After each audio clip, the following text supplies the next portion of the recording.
hapon mga kuya. Ako ma'am. Kuan, nakakita na ba mo mga Bisaya nga salida? Sa una ma'am, kita ako sa una pero hindi naman kayo ng lomba, dugay na kayo. Asa mo na siya matanaw, sir? Lugar? Asa ito pala? Sa TV? Oh, sa TV. Pero Kano sa man sa ni nga year? mga 80s. Mga 80s. Wala eh. 2,000 na lang. Mga 2,000 pa gina. Oh, 2000. Dapat may mga salida ngayon na. Unsa pud ang mga salita about action? Oh, action ma'am. May action sa ng Drama, ma'am. Oh, drama. So karon di na kay mutig lantaw or di na ko mo makakita og mga Bisaya nga mga salida. Wala naman kay ano maron. Ma'am, nana mo ito sa age. Kana maron nga mga. Nana mo ito sa age nga ka na... Yo generation na. Euro na mo ito, ma'am. Advance na din kayo mga tao karon, ma'am.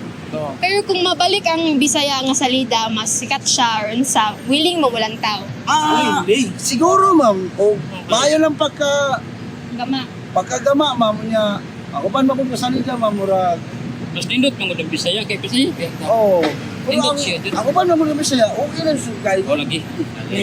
Kayo urit kayo. Oh, ini ito kayo. O, na ilang magic. Klaro na din kayo. So unsa man inyong Wala sila advance nga mga kagamitan mga dili pa klaro sa tao mga murag tawag tinuod yun.